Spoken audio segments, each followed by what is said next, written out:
आप नित्यनेम में भी पढ़ते हो, अपने नित्यनेम के अंदर आपको बहुत कुछ विज्ञान है। विज्ञान माने तत्व ज्ञान है, विशेष ज्ञान है। और इस ज्ञान को आप केवल एक रूटीन में पढ़ लेते हो कि हमने ये एक पढ़ना है, प्रतिदिन नित्यनेम करना ही करना है, लेकिन एक व्यवस्था बनाकर नहीं इसको प्रतिदिन करना चाहिए। जितनी देर भी इसको सुनो, किसी भी पार्ट को, इसके नित्यनेम का जितना भी बुद्धि मन निश्चल होते रहा आपका, तो ये विचार करे कि इसमें क्या बोला है मालिक ने अपनी वाणी में, क्या आदेश है तेरे लिए। क्योंकि आप पौन घंटा नित्यनेम करते हो, इसमें ज़्यादा से ज़्यादा आपका मन 20% इस नित्यनेम के अंदर आप 20% ही सुन पाते हो। उस 20% को भी यदि आप विचार करो डेली कि इसमें क्या आदेश है मालिक का, और फिर अपने जीवन को सारा दिन, उस दिन को ऐसे ही सुचारू रखो। क्योंकि आपको घर से निकलने से पहले ये पढ़ा इसलिए जाता है कि आपके साथ रास्ते में कोई निकम्मा भी टकराओगा, कोई गाली देने वाला भी मिलेगा, कोई बुंडा भी बोलेगा, कितना कोई आंट भी लावेगा, तो उनके साथ आपने कैसे व्यवहार करना है। आवत गाली एक है, उल्टा हो अनेक, और कह कबीर ना उलटियो वा रहे एक की एक। इसको पढ़ना नहीं है।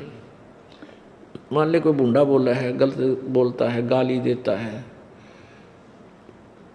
तो उसने तो कर दिया यूँ काम, और आप भी उल्टा दोगे तो फिर 4 और देगा कि वो तो पूरे मूड में है, वो तो फुल मूड में है लड़ाई के में, और आप भी आगे से उल्टी बोल पड़ोगे तो वो तो 4 बैठा है। जब बरसात क्या उनका मुकदमा रोज कर लेते दिन में। तो कहते परमात्मा आवत गाड़ी एक है, उल्टा हो अनेक, और कह कबीर ना उलटियो रहे एक का एक।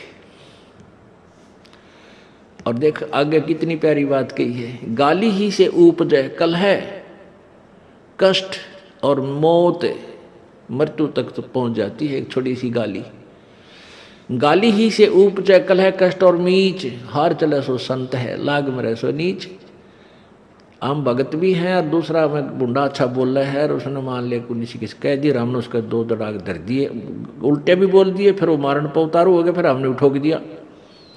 हो सकता है आप उसे तगड़े भी हो और अच्छा भी संवार दो, फिर आप में उसमें कसर के रहेगी।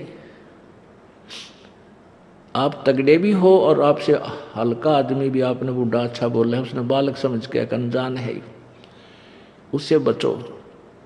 तो इन नित्य नियम करने का डेली हमें जो पाठ करते हैं, इससे ज्ञान यज्ञ तो होता ही है। ज्ञान यज्ञ के साथ हमने समाधान भी इसका साथ पैरेलल करना पड़ेगा, तभी इसके पढ़ने का लाभ है। एक लाभ तो हो गया ज्ञान यज्ञ का, और उसके ऊपर अमल हमने किया नहीं, उसका काम फिर सारा बिगड़ गया। तो कहते हैं ये बातें कहन सुन के नहीं भाई, ये कर पाड़न की है।